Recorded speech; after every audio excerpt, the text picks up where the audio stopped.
When we learn to judge righteously, we won't avoid truth, but we'll deliver it with precision, patience, and most of all, prayer. That's wisdom. Now that we explore what judgment is and isn't, and how and when it should be carried out, it's time to bring it down to real life. How do we apply all this in our daily conversations, relationships, and reactions? What does righteous judgment look like in practice? Here are some clear biblical guidelines to help us walk in truth without falling into hypocrisy or harshness. The first thing we need to do is remember that the goal is restoration. Secondly, we must examine ourselves first and check your motives. Judgment should always start in the mirror. Before we talk about what's wrong out there, we have to ask, what's wrong in here? Ask yourself, why do I feel the need to speak into this situation? Is it because I love the person and want to help them grow?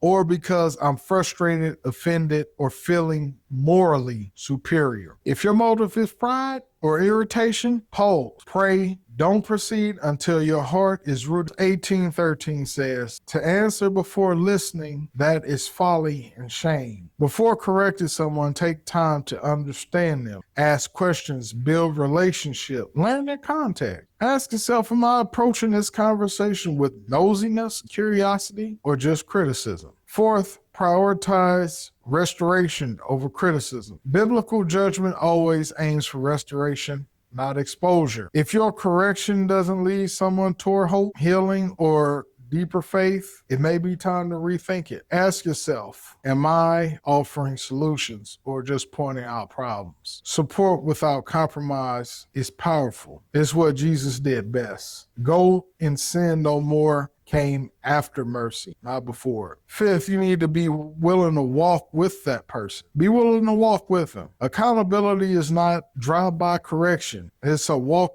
alongside commitment. Don't just drop truth and disappear. Be willing to help them heal, to pray with them, to check in and stick around. Correction is easy. Walking with someone through transformation, that's the real call of discipleship. 6, ask God for wisdom every time. James 1:5 says, if any of you lacks wisdom, you should ask God and it will be given. Before you speak, pause, pray, ask for wisdom, ask for timing, ask for tone, because the right truth spoken at the wrong time or in the wrong way can still cause harm. Judgment isn't the enemy. Hypocrisy. Jesus didn't say never make discernments. He said don't judge like a hypocrite. We've seen that the call to judge not in Matthew 7 is not a command to avoid accountability. It's a warning to avoid spiritual arrogance. It's not about silence. It's about self-awareness. Righteous judgment is possible, but it starts with removing the plank from our own eye. We've come to understand the different types of judgment. We explored the differences between righteous judgment, which is discerning with love and humility. We learned that hypocritical judgment is calling out others while ignoring our own faults. Superficial judgment is judgments by making assumptions based on appearances. Each one leads us in a different direction. Only one of them reflects Christ. Ask yourself, which type am I most prone to? How can I move toward righteous judgment even when it's uncomfortable? We learn the heart of accountability. We learn that righteous judgment is never about condemnation. It's about restoration. It's walking with someone, helping them grow, speaking truth.